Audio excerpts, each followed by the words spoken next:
ఈరోజు ఈ యొక్క కార్యక్రమాన్ని ప్రత్యేక విధంగా ఇటీవల సంభవించినటువంటి ఆ యొక్క కృష్ణా జిల్లాలో సంభవించినటువంటి ఆ యొక్క వరదలు, అదేవిధంగా మనకి కూడా ఇక్కడ భారీ వర్షాలు కార్యక్రమాలు జరగడం వల్ల ఇప్పుడు ఇక్కడ కనిపిస్తున్నటువంటి ఈ యొక్క షెడ్లలో చాలామంది నివాసం ఉంటున్నారు చాలా సంవత్సరాలుగా. అయితే వీళ్ళు కూడా చాలామంది ఉపాధి కోల్పోయారు.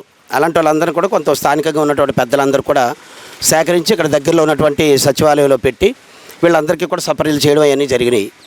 అయితే ఎవరు ఎంతమంది వచ్చి ఏ సపర్యలు చేసినప్పటికీ కూడా నా తాలూకు ఉద్దేశం అయితే ఒకటే, వీళ్ళకి శాశ్వతమైనటువంటి ఉపాధి, పలానా దగ్గర బ్రతకడానికంటూ ఒక ఉపాధి అంటూ చూపించగలిగాము అని అనేటటువంటిది గొప్ప విషయం నేనైతే భావిస్తున్నాను. ఎందుకంటే ఎవరో వస్తున్నారు, ఏదో ఇస్తున్నారు, ఏదో తిన్నాం, ఏదో చేసామని కాదు ముఖ్యం. వీళ్ళకి సంబంధించినంత వరకు నాకున్న ఆలోచన బట్టి ఇలా శాశ్వత ఉపాధి ఎక్కడో దగ్గర శాశ్వతంగా షెల్టర్ ఉంది, మేము బ్రతకడానికి అవకాశం కల్పించారు. అది చాలా ఇదనమాట. ఆ యొక్క విషయాన్ని బట్టి నాయకులకి తెలియపరచాలి. అంటే ఆ నాయకులకి తెలియక కాదు ఈ విషయం, ఎన్నో సంవత్సరాలుగా గత దశాబ్దాల కాలంగా ఇక్కడే ఉన్నారు, ఈ ప్రజలందరూ ఇక్కడే బ్రతుకుతున్నారు అనేటటువంటి విషయాలని తెలుసు. అయినప్పటికీ ఒకసారి మనం తెలియపరచాలి. అడగందే అమ్మాయిని అన్నం పెట్టదు కదా.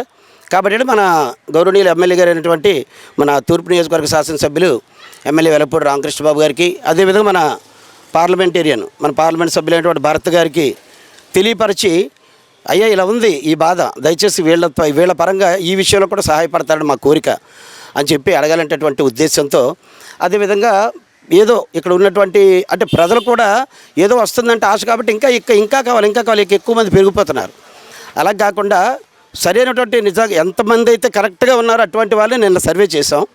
ఆ సర్వే చేయబడినటువంటి వాళ్ళందరికీ ఈరోజు ఏదో మా యొక్క Yuva Chaitanya charitable trust, Shri foundation సంయుక్త ఆధ్వర్యంలో మా యొక్క తెలుగుదేశం నాయకుల తాలూకా నేతృత్వంలో ఇప్పుడు ఈ కార్యక్రమాన్ని చేపట్టి వీళ్ళందరికీ కూడా ఈ యొక్క మేము తీసుకొచ్చినటువంటి ఈ రైస్, తర్వాత ఈ వెజిటబుల్స్, ఈ ఫ్రూట్స్, పాలు ఇవన్నీ కూడా అందజేయాలని ఇటువంటి ఉద్దేశంతో ఉన్నాం. ఆ యొక్క కార్యక్రమాన్ని మరి మేమైతే ఎలాగైతే అభిప్రాయం కలిగి ఉన్నామో, భేద సాధన వల్ల ప్రతి ఒక్కరికి ఆ యొక్క విఘ్నత కలిగి ఉండాలని నా కోరిక. ప్రతి ఒక్కరం కూడా అదే ధ్యానం, రైట్, వీళ్ళ విషయంలో మనం సహాయం చేయాలి. రేపొద్దున మన వరకు ఏదైనా లోపం జరిగినప్పుడు సహాయం చేయడానికి భగవంతుడు పంపిస్తారు వేరే రూపంలో అనేటటువంటి ఉద్దేశంతో సహాయపడగలరని చెప్పి నా యొక్క పెద్ద కోరిక నేను ప్రతి ఒక్కరికి తెలియపరుస్తున్నాను.